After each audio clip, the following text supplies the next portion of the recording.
अभिनंदन मेरे प्यारे दोस्तों। आज हम बात करेंगे एक ऐसी विजनरी इंसान की जिसने दुनिया की सबसे पहली प्राइवेट स्पेस कंपनी स्टैब्लिश की, वो भी सिर्फ बुक्स को रीड करके, जिन्हें आज के समय इस दुनिया का सबसे क्रांतिकारी आदमी माना जाता है, जो मशहूर है अपने bold vision, long term thinking के लिए।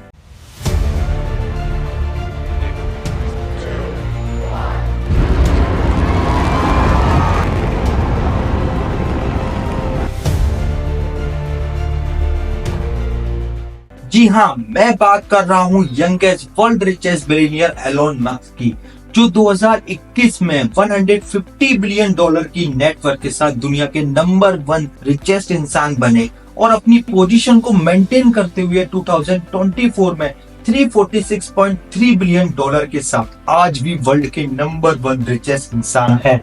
इनके जो जीवन की कहानी है ना, वो किसी फिल्म स्टोरी से कम नहीं है और इनकी लीडरशिप आम बिजनेसमैन जैसी भी नहीं है। इनके बिजनेस के डिसीजन इतने बोल्ड और फ्यूचरिस्टिक होते हैं कि सबको लगता है कि वो इम्पॉसिबल है, बट ये मेहनत और डेडिकेशन के साथ हर इम्पॉसिबल डिसीजन को पॉसिबल में कन्वर्ट कर देते हैं। तो दोस्तों, आज एलोन मस्क की इस केस स्टडी के जरिए हम सीखेंगे विजनरी थिंकिंग, कैसे बड़ा सोचा जाता है और इम्पॉसिबल को पॉसिबल बनाया जाता है। रिस्क टेकिंग, कैसे कैलकुलेटेड रिस्क लेकर एक्स्ट्रा ऑर्डिनरी सक्सेस हासिल होती है।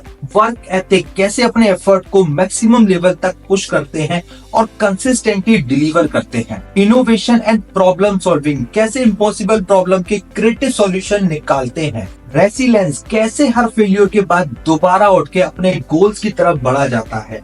कस्टमर सेंट्रिक थिंकिंग, कैसे अपने कस्टमर के लिए वैल्यू क्रिएट करते हैं और उनका ट्रस्ट जीतते हैं।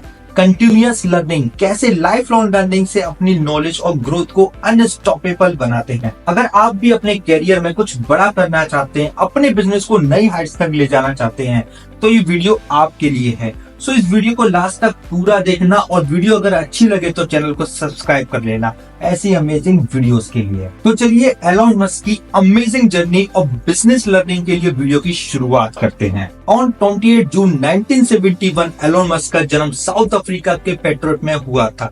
इनकी मदर माय हेल्डमैन, जो पेशे से एक मॉडल एंड डाइटिशियन थी, और ये कनाडा निवासी थी, बट साउथ अफ्रीका में पली बड़ी थी। वहीं एलोन के father Errol Musk south African थे और पेशे से electromechanical engineer, pilot, seller and property developer थे।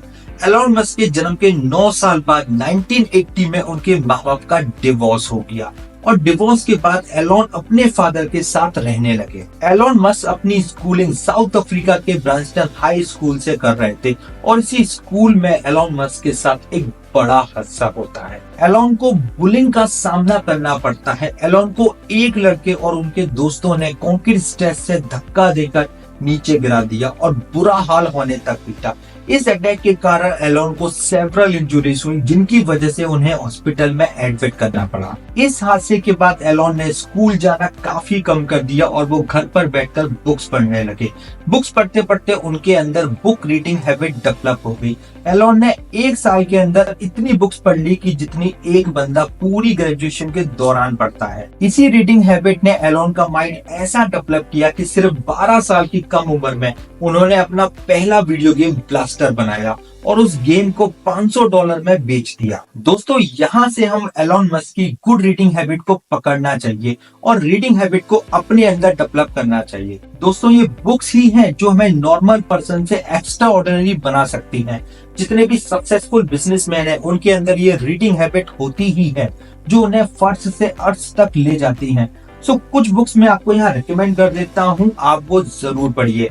Bhagavad Gita 0 to 1, start with why, rich dad and poor dad, atomic habit, 7 habit of highly effective people.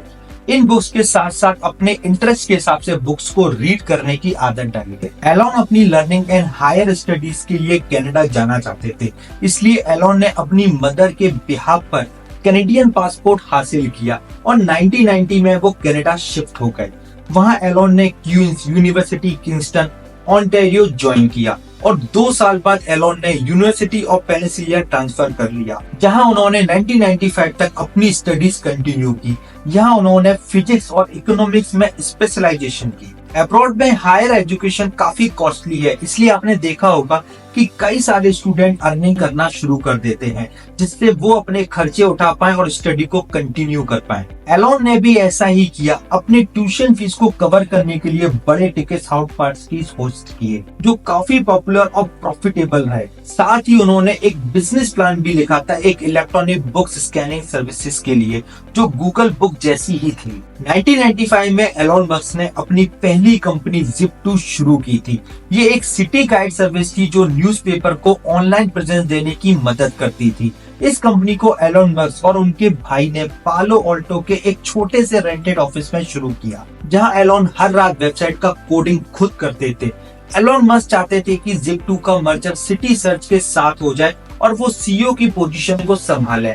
इसके लिए दोनों भाइयों ने बोर्ड ऑफ डायरेक्टर को सिटी सर्च के साथ मर्जर करने के लिए मना लिया, लेकिन मस्क का सीईओ बनने की कोशिश सफल नहीं हो पाई। फेब 1999 में कॉम्पैक्ट ने Zip2 को $300 मिलियन कैश में एक्वायर किया, जिसमें से एलोन को अपने 7% स्टेक के बदले $22 मिलियन मिले। ये उनके एंटरप्रेन्योर जर्नी का पहला बड़ा सक्सेस था, जो उनके आगे के वेंचर का बड़ा बेस बना। मार्च 1999 में एलोन मस्क ने X.com को फाउंड किया, जो एक ऑनलाइन फाइनेंशियल सर्विस और ईमेल पेमेंट कंपनी थी। मस्क ने इस वेंचर में कॉम्पैक्ट एक्विजिशन से मिले $12 मिलियन इन्वेस्ट किए। X.com पहली फेडरल इंश्योर्ड ऑनलाइन बैंक में से एक थी और शुरू के कुछ महीनों में ही इसके 2 लाख से भी ज्यादा कस्टमर बन गए। अब X.com जैसी एक और कंपनी थी कॉन्फिनिटी, जिसका मनी ट्रांसफर सर्विस पेपल काफी पॉपुलर था और ये कंपनी X.com से काफी बड़ी थी। सो कंपटीशन को अवॉइड करने के लिए एलोन और उनकी टीम ने स्मार्ट मूव लिया और कॉन्फिनिटी के साथ मर्जर कर लिया। मस्क मर्जर कंपनी के सीईओ बने, लेकिन उनका माइक्रोसॉफ्ट बेस्ड सॉफ्टवेयर का प्रेफरेंस एम्प्लॉय के बीच टेंशन का कारण बना। ये कॉन्फ्लिक्ट बढ़ने लगा और मस्क के लीडरशिप इशू की वजह से बोर्ड ने उन्हें सितंबर 2000 में रिमूव करके पीटर थिल को सीईओ बनाया। थिल के अंदर कंपनी ने अपना फोकस मनी ट्रांसफर सर्विस पर शिफ्ट किया और 2001 में इसका नाम X.com से बदलकर पेपल रखा गया। फिर 2002 में eBay ने पेपल को $1.5 बिलियन में एक्वायर किया। मस्क इस कंपनी में लार्जेस्ट शेयर होल्डर थे 11.7% के साथ। इस एक्विजिशन में एलोन को $176 मिलियन मिले। इस डील के बाद एलोन मस्क के पास अब इतना पैसा था कि वो आराम से अपनी लाइफ एंजॉय कर सकते थे। पर मस्क का विजन सिर्फ पैसा कमाना नहीं था, ये कुछ बड़ा करना चाहते थे। अब हम लोगों के पास 30 की एज तक इतना पैसा आ जाए ना, तो भाई हम तो काम बंद करके लाइफ को फुल एंजॉय करेंगे, 2-3 लग्जरी गाड़ी खरीदेंगे और फुल मजा मारेंगे, है ना। दिल की बात कर दी ना मैंने।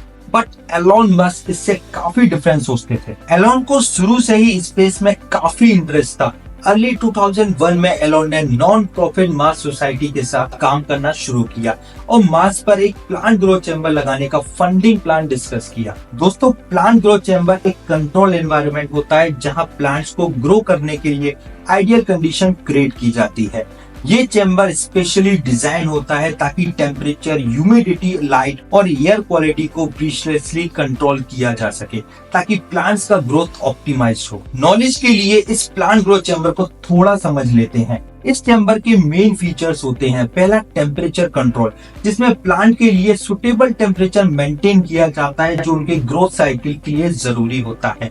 सेकेंड, लाइट, जिसमें आर्टिफिशियल लाइट सोर्सेज जैसे एलईडी या फ्लोरोसेंट लैंप्स को सेट किया जाता है ताकि प्लांट्स को नेचुरल सनलाइट के इक्विवेलेंट लाइट मिल सके, जो फोटोसिंथेसिस प्रोसेस के लिए इम्पोर्टेंट है। थर्ड, ह्यूमिडिटी कंट्रोल, प्लांट्स को हाइड्रेट रखने के लिए ह्यूमिडिटी लेवल्स को कंट्रोल किया जाता है जो उनके हेल्थ और ग्रोथ को अफेक्ट करते हैं। फोर्थ, CO2 कॉन्सेंट्रेशन, कुछ ग्रोथ चैम्बर में कंट्रोल CO2 लेवल मेंटेन किए जाते हैं ताकि फोटोसिंथेसिस इनहेंस हो और प्लांट की ग्रोथ और प्रोडक्टिविटी बढ़ सके। Fifth, watering system, automated system होती है जो प्लांट्स को पानी देती है, ensuring consistent moisture level. Plant growth chamber का यूज साइंटिफिक रिसर्च में होता है, स्पेशली एग्रीकल्चर, स्पेस एक्सप्लोरेशन जैसे मार्स पर प्लांट ग्रो करने के लिए और एनवायरमेंटल स्टडीज के लिए। एलोन इसे मार्स पर सेटअप करना चाहते थे। इनका मेन गोल था मार्स के एनवायरमेंट में प्लांट्स ग्रो करना और ये देखना कि फ्यूचर में ह्यूमन कोलोनाइजेशन के लिए मार्स पर फूड और ऑक्सीजन प्रोड्यूस करना पॉसिबल होगा या नहीं। सो इसको सेटअप करने के लिए एलोन को जरूरत थी एक रॉकेट की, जिसके लिए वो अक्टूबर 2001 में जिम कैंट्रेल, एडियो रेसी और future NASA administrator Mikel D Griffin के साथ मॉस्को रशिया गए। एलोन का गोल था रिफर्बिश्ड इंटरकॉन्टिनेंटल ब्लास्टिक मिसाइल खरीदना जो ग्रीन हाउस पेलोड को स्पेस में भेज सके।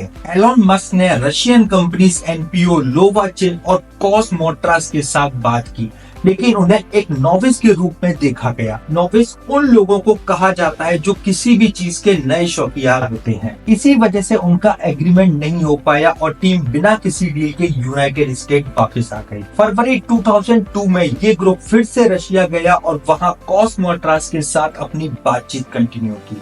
उन्हें एक रॉकेट ऑफर किया जो $8 मिलियन में था, लेकिन मस्क ने इसे रिजेक्ट कर दिया। एलोन मस्क को $8 मिलियन का रॉकेट बहुत ज्यादा कॉस्टली लगा और एलोन मस्क सोचने लगे कि ये $8 मिलियन का रॉकेट एक तो इतना कॉस्टली है, ऊपर से एक ही बार यूज हो सकता है। इसी सोच के साथ एलोन को रॉकेट इंडस्ट्री में एक बिजनेस अपॉर्चुनिटी दिखी और एलोन मस्क ने डिसाइड किया कि वो रॉकेट बनाएंगे और ये रॉकेट रीयूजेबल रॉकेट होगा, जिससे रॉकेट की कॉस्ट काफी कम हो जाएगी। अपने खुद के $100 मिलियन इन्वेस्ट करके मस्क ने मई 2002 में स्पेसएक्स की शुरुआत की। स्पेसएक्स के फाउंडर होने के साथ साथ मस्क इसके सीईओ और चीफ इंजीनियर भी बने। उनका गोल था रॉकेट मैन्युफैक्चरिंग और स्पेस एक्सप्लोरेशन को कॉस्ट इफेक्टिव बनाना, बट ये इतना आसान नहीं था। रॉकेट साइंस एक कॉम्प्लेक्स सब्जेक्ट होता है और ये बिजनेस हाई फंडिंग के साथ चलता है। नासा, इसरो जैसी स्पेस कंपनी गवर्नमेंट की फंडिंग पर चलती हैं और एलोन इसे अपनी फंडिंग पर स्टार्ट करना चाहते थे, जो वाकई में उनकी बोल्ड विजन और थिंकिंग बिग को दिखाता है। फंडिंग के साथ साथ सबसे बड़ा चैलेंज था रीयूजेबल रॉकेट बनाना। रीयूजेबल रॉकेट पहले कभी किसी स्पेस कंपनी ने नहीं बनाया था और एलोन स्पेस इंडस्ट्री में कम्प्लीटली न्यू थे। सो रॉकेट साइंस को समझने के लिए एलोन ने कई सारी बुक्स को रीड किया और अपनी टीम के साथ रीयूजेबल रॉकेट बनाने में लग गए। 24 मार्च 2006 में स्पेसएक्स ने अपना पहला रॉकेट फैल्कन 1 मार्शल आइलैंड से लॉन्च किया। लॉन्च के 33 सेकंड के बाद रॉकेट के इंजन ने काम करना बंद कर दिया। फ्यूल लीक और फायर की वजह से रॉकेट ने थ्रस्ट लूज कर दिया और रॉकेट बेकाबू होकर ब्लास्ट हो गया। ये स्पेसएक्स का पहला रॉकेट था, बट इस फेल्यूर के बाद टीम और इन्वेस्टर को मोटिवेट रखना उनके लिए बहुत चैलेंजिंग था। अब जैसे तैसे एलोन ने टीम को मोटिवेट किया और इन्वेस्टर को भी सेकंड ट्राई के लिए मना लिया। स्पेसएक्स को नासा के commercial orbital transportation service program contract मिल गया। उस वक्त नासा के एडमिनिस्ट्रेटर मिकेल डी ग्रिफिन थे, जो पहले मस्क के साथ रशिया ट्रिप पर भी गए थे। 21 मार्च 2007 को सेकंड ट्राई किया गया। इस बार रॉकेट थोड़ा ज्यादा ऊपर गया, बट रॉकेट का सेकंड स्टेज सेपरेशन सही से काम नहीं कर पाया। रीजन था रॉकेट के वाइब्रेशन और थ्रस्ट की गलत कैलकुलेशन। बट ये सेकंड ट्राई पहले अटेम्प्ट से थोड़ा बेटर था। सो इसमें कुछ इम्प्रूवमेंट्स किए गए और स्पेसएक्स का थर्ड ट्राई किया गया ऑन 3 अगस्त 2008। इस ट्राई में रॉकेट ऊपर गया, लेकिन फर्स्ट स्टेज और सेकंड स्टेज के सेपरेट होते वक्त दोनों टकरा गए और ये ट्राई भी फेलियर हो गया। इसके पीछे रीजन था इंजीनियरिंग और टाइमिंग में प्रॉब्लम। ये फेल्यूर मस्क और उनकी कंपनीज को ऑलमोस्ट बैंकरप्ट करने के करीब ले आया। मस्क के ऊपर इमेंस फाइनेंशियल और इमोशनल प्रेशर था, लेकिन उन्होंने अपने विजन को छोड़ने से इनकार कर दिया। एलोन ने फोर्थ ट्राई के लिए अपना सब कुछ दांव पर लगा दिया, घर, गाड़ी, बैंक बैलेंस।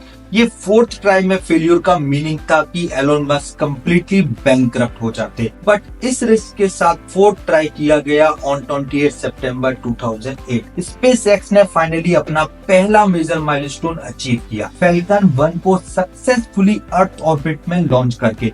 ये अचीवमेंट न सिर्फ मस्क के विजन के लिए एक विक्ट्री थी, बल्कि प्राइवेट स्पेस इंडस्ट्री के लिए भी एक हिस्टोरिक मूवमेंट था। इसी सक्सेस के बाद 2008 में ही स्पेसएक्स को नासा का $1.6 बिलियन का कमर्शियल रीसप्लाई सर्विसेज कॉन्ट्रैक्ट मिला। इस कॉन्ट्रैक्ट के अंदर स्पेसएक्स को 12 मिशन के लिए अपने फैल्कन 9 रॉकेट्स और ड्रैगन स्पेसक्राफ्ट का यूज करके इंटरनेशनल स्पेस स्टेशन को सप्लाई करना था। ये मूवमेंट स्पेसएक्स के लिए एक फाइनेंशियल और रेपुटेशनल ब्रेक थ्रू बन गया, जो मस्क के स्पेस एक्सप्लोरेशन ड्रीम्स को और भी मजबूती के साथ आगे ले गया। स्पेस एक्स की अपार सफलता के बाद अगर बात करें टेस्ला की, तो ये एक और रिवॉल्यूशनरी स्टेप था। 2004 में एलोन ने टेस्ला में इन्वेस्ट किया और 2008 में उन्हें सीईओ बनाया। टेस्ला का गोल था इलेक्ट्रिक कार को मेन स्ट्रीम बनाना, बट ये इतना आसान नहीं था। एलोन मस्क ने टेस्ला को एक ग्लोबल ईवी लीडर बनाने के लिए काफी चैलेंजेस फेस किए और कई बार फेल्यूर का सामना किया। चैलेंज क्या थे और उन्हें ओवरकम कैसे किया, इसको समझते हैं। First, funding issues. टेस्ला के शुरुआती दिनों में इन्वेस्टर का ट्रस्ट जीतना मुश्किल था, क्योंकि ईवी मार्केट तब नई और रिस्की लगती थी। 2008 के ग्लोबल रिसेशन और हाई डेवलपमेंट कॉस्ट की वजह से टेस्ला ऑलमोस्ट बैंकरप्ट हो गया था और मॉडल एस प्रोजेक्ट को रोकने तक की नौबत आ गई थी। Second, production health. Factory automation में कई ग्लिचेस आए, सप्लाई चेन में डिले हुए, हाई डिमांड को फुलफिल करने के लिए प्रॉपर इंफ्रास्ट्रक्चर नहीं थे, यानी इंफ्रास्ट्रक्चर की कमी थी। Third, technological challenges. Battery technology को इम्प्रूव करना और कॉस्ट इफेक्टिव बनाना एक बड़ा चैलेंज था। इलेक्ट्रिक मोटर, सॉफ्टवेयर इंटीग्रेशन और ऑटो पायलट फीचर्स को रिफाइन करने में टेक्निकल हर्डल्स आए। टेस्ला के ऑटो पायलट सिस्टम को कई बार एक्सीडेंट और कंट्रोवर्सीज का सामना करना पड़ा। Fourth, market capitalism. शुरू में लोग ईवी को अनरिलायबल और एक्सपेंसिव समझते थे। टेस्ला को एक ट्रस्टवर्दी ब्रांड बनाने के लिए मस्क को काफी स्ट्रगल करनी पड़ी। Fifth, leadership burnout. टेस्ला के इनिशियल फेल्यूर्स और डेडलाइन की वजह से मस्क पर इमेंस प्रेशर था। मस्क ने कभी कभी फैक्ट्री फ्लोर्स पर काम किया और अपनी हेल्थ और पर्सनल लाइफ कॉम्प्रोमाइज की। अब ये तो थी सभी प्रॉब्लम्स। इन प्रॉब्लम्स को एलोन ने ओवरकम कैसे किया, इसको समझो। First, relentless dedication. मस्क ने कभी गिव अप नहीं किया। फाइनेंशियल क्राइसिस के दौरान उन्होंने अपने खुद के फंड डालकर कंपनी को सरवाइव करवाया। Second, innovation and risk taking. Tesla के व्हीकल हर एस्पेक्ट में इनोवेटिव और अहेड ऑफ द कर्व रहे। मस्क का रिस्क टेकिंग एटीट्यूड एक गेम चेंजर बना। Model S, model x, model 3, हर एक मॉडल ने इलेक्ट्रिक व्हीकल की डेफिनेशन को बदला। टेस्ला ने 2021 में दुनिया का पहला इलेक्ट्रिक कार बनाया, जिसका 1 मिलियन यूनिट ग्लोबली बेचा गया और 2023 में मॉडल वाई दुनिया का सबसे ज्यादा बेची गई कार बन गई। अब बात करते हैं एलोन मस्क के लीडरशिप स्टाइल के बारे में। उनकी लीडरशिप एक माइक्रो मैनेजर स्टाइल है, जहां उनका फोकस हर एक छोटी डिटेल पर होता है। एलोन मस्क एक नैनो मैनेजर कहते हैं अपनी अप्रोच को। एलोन मस्क कभी भी इंडस्ट्री स्टैंडर्ड को फॉलो नहीं करते और अपने एडवाइजर को चैलेंज करना उनका फेवरेट काम है। उनका बिलीफ है रिस्क लेना है तभी कुछ बड़ा अचीव कर सकते हैं। एलोन मस्क की विजन स्पेसएक्स और टेस्ला तक नहीं रुकी। 2016 में उन्होंने न्यूरालिंक शुरू की, जिसका गोल ह्यूमन ब्रेन और एआई को इंटीग्रेट करना था। और 2017 में उन्होंने तब बोरिंग कंपनी बनाई, जिसका पर्पस था सिटी में ट्रैफिक कंजेक्शंस को सॉल्व करना by building underground tunnels. Elon ने और भी कई सारे प्रोजेक्ट किए, like Starlinks and Neuralinks. Elon Musk का फोकस है दुनिया को इनोवेट करना, जहां कनेक्टिविटी और ब्रेन कंप्यूटर इंटरफेस टेक्नोलॉजी को एक्सप्लोर कर पाए। एलोन मस्क की लीडरशिप और डिसीजंस को काफी कंट्रोवर्सीज भी फेस करनी पड़ती है। उनके पॉलिटिकल व्यू को लेकर भी डिबेट्स होते हैं। 2024 में उन्होंने डोनाल्ड ट्रम्प के लिए एक सपोर्ट डिक्लेयर किया और उन्होंने फ्री स्पीच और ट्विटर को लेकर अपनी ओपिनियन शेयर की। उनके क्रिटिक कहते हैं कि उनका स्टाइल थोड़ा हार्श है, लेकिन उनके रिजल्ट ने सबको प्रूव कर दिया है कि उनका फोकस कभी भी कंफर्ट जोन के अंदर काम करने का नहीं रहा। एलोन मस्क की इस केस स्टडी से आपको क्या सीखना है और इसे अपनी लाइफ एंड बिजनेस में इम्प्लीमेंट करना है, इसको जान लो। अगर आपका विजन क्लियर है और आप अपनी बिलीफ सिस्टम को फॉलो करते हैं, तो आप इम्पॉसिबल को भी पॉसिबल बना सकते हैं। दूसरा, रेसिलेंस। एलोन ने अपनी लाइफ में कई फेलियर्स देखे हैं, लेकिन हर फेलियर के बाद उन्होंने अपने विजन को और स्ट्रॉन्ग बनाया है। आप भी जब तक फेलियर फेस नहीं करते, तब तक आप रियल ग्रोथ नहीं कर सकते। और तीसरा, बोल्ड डिसीजंस। एलोन की लीडरशिप कभी कन्वेंशनल नहीं रही। उन्होंने हमेशा नॉर्म्स को चैलेंज किया। अगर आप अपने बिजनेस को नई हाइट्स तक ले जाना चाहते हैं, तो स्टेटस क्यू को चैलेंज करना होगा। तो ये थी एलोन मस्क की लीडरशिप और उनकी रिवॉल्यूशनरी जर्नी की कहानी। मस्क का विजन कभी भी कॉमन नहीं था और उन्होंने दुनिया को एक नई डायरेक्शन दिया। आप भी अपने कैरियर में उनके बोल्ड डिसीजन और रेसिलियंस को अपनाकर अपने सपनों को सच कर सकते हैं। अगर एक स्टडीज आपको वैल्यूएबल लगी हो, तो इसे अपने दोस्तों के साथ शेयर करना ना भूलें और चैनल को सब्सक्राइब जरूर करें।